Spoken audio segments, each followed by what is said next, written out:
you know, when you're bopping up in the gym and, you know, you're just doing a little warm up, just doing a little bit of one arm swings, I'd love you just to be able to just, you know what, fuck it, just gonna go straight into my southpaws.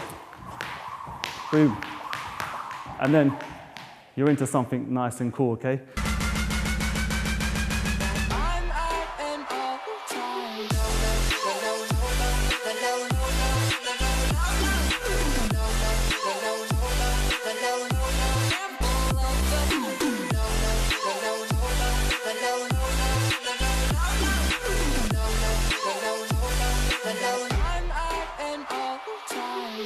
What's cracking, Jump Nation family? It's your boy here, Rushi S, aka the Jump Rope Coach. Welcome back to the home of jump rope fitness and lifestyle people. Today we have another fire skipping tutorial for you. Today I'm gonna be teaching you how to do the one-handed pass, right? Mixed with a double under. Now this move is absolutely fire, guys.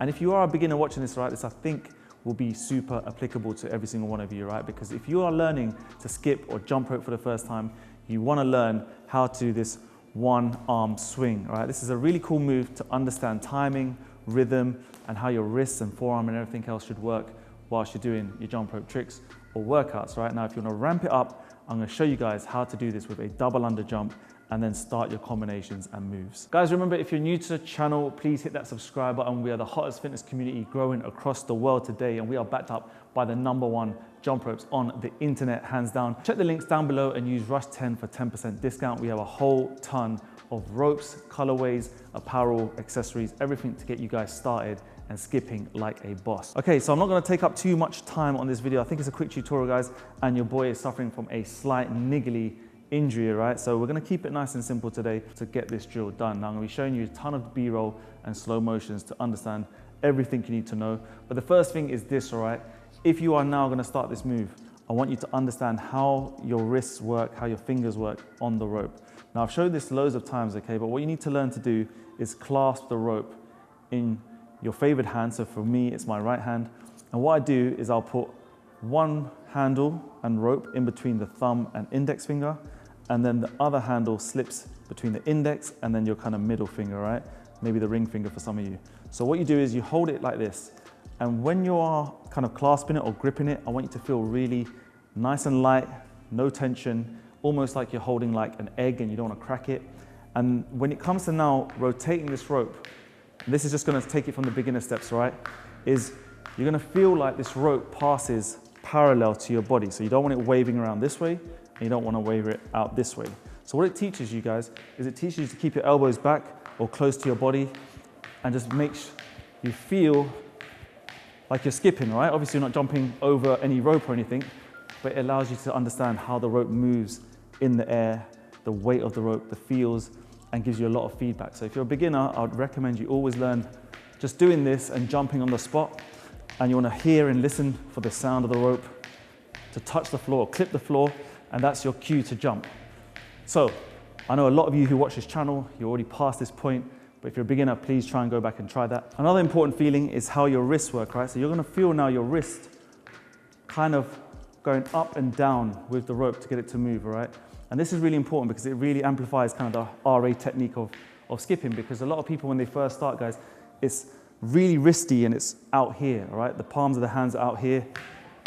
And this is that typical beginner look that I always show, whereas when you get this one-handed swing going, it's making you feel like your knuckles are rolling forward, right? And that's really important and key because that's where the speed is generated. That's where that look of that narrow arc is generated, because you feel now your knuckles are turning down and forward, right? So you feel like your thumbs are pressing this rope forward, right, and down. So now we come to the tricky bit, which is how do you pass the rope onto the other hand, which then starts the move. And what you need to feel, peeps, is when you move this rope from a side swing to, for me, the left hand, is you're gonna feel like you're just passing the rope. It's just you're handing the rope off to this other hand. And the way that works is from this grip, and it's really key. Like I mentioned before, the bit or the rope that goes in between your index finger and the middle finger, that's the one you're gonna take, all right? That's the one you're gonna take with this left hand, or if you are like left-handed, that's the side you're gonna take, because what you gotta try and do is you gotta try and feel like you just pass the rope onto this hand and then you release it from the fingers whilst holding the one that goes in between your thumb and index finger, right? It all makes sense when you've got a rope in your hand, but you just want to feel like that's the bit you take. And all you're just doing, guys, is you're not going to try and slap it onto the hand really quickly. When you're doing your side swings, it's just really nice and gentle, just like this. And this is how you guys can practice this move, is you're doing your side swings like this, your one hand swings, and you're just passing it like that. Carrying on the side swings, and then passing it back across. You see? So if I do that a few times, you can see, really nice and easy. Just practice in your living room, in the garden. You just keep taking the rope and then passing it back. Maintaining that nice light grip pressure. And you'll see that when you can sort of transfer this rope smoothly, that's what then can allow you to get that look where you see me doing, Mayweather doing, where you can just transfer the rope really fast, really quickly. And that's kind of the first step, is just learning how to pass this rope over. How do you do it now with the double under? Now, this is something that comes with a little bit more advanced experience, right? You need to be someone who can obviously do double unders, someone who can time a rope and your jumps together. But now when you're trying this now, with this one arm swing technique, is first of all, just remember your jump heights have to be the same or equal. That's what you got to feel when you're doing the pass or the handover, is just remember to keep jumping. You don't want to kind of stagger your jumps as you're doing this move, otherwise it won't look so smooth. So if you start to pass it and then it gets choppy and you forget to keep jumping, it then looks a lot messier than it needs to, right? We want you guys looking super, super slick as always. So I would say, you know, it's not a necessary move. It's not necessary to get, you know, you burning more calories or anything like that, but it's something super cool and allows you guys to express yourselves more. And like I always say, this is not just typical cardio, right? This is an expression, this is art, guys. And I've been saying it for almost a decade. It's all about having fun with your cardio, making it as enjoyable as possible so that you guys can continue doing it and continue staying in the best shape of your life, right? Into your 80s and 90s. So when we start doing the jumps now, I'm gonna just start nice and simple. And I'm just gonna practice doing the handover. That's the first thing. I don't need to open the rope out yet. It's just here. And then we're just feeling our hand touch the handle. We're not gonna separate the rope as such just yet. We're just gonna feel like we can move our hand across whilst we're still jumping. Because that's the hard bit, is that when you're doing these one arm swings and jumping as a double under jump, it gets difficult to sort of feel that passing motion happen because it happens so quickly. So that's all. A couple of drills of this. Just touch the rope and then pass it back. Touch the rope, pass it back. Touch the rope, pass it back. Okay? Now, as you can see, the height of my jumps were the same, the rhythm, the timing and the tempo and everything else.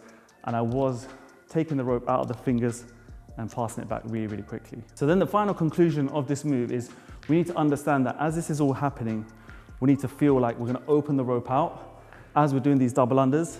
And now we're gonna move into a double under southpaw. This is the most natural move that you could go into whilst or just after you've passed this rope. Because if you imagine, I've just done that, I can open the rope and jump through it. So whilst I'm on the floor, you're jumping, jumping, passing, passing, and then boom, we're gonna open out this rope ready to do the southpaw double under. So just nice and smooth, open it out. And the more you do it, guys, the more you feel that passing motion happening smoother and smoother. Naturally, as you go into those double under southpaws, you will feel it happening really nice and seamless. And that's the kind of effect and look that I would love you guys to have. Because, you know, when you're bopping up in the gym and, you know, you're just doing a little warm up, just doing a little bit of one arm swings, I'd love you just to be able to just, you know what, fuck it, just gonna go straight into my southpaws. Boom. And then you're into something nice and cool, okay? Was the knight in shining armor in your movie? Would put your lips on mine and love the aftertaste now.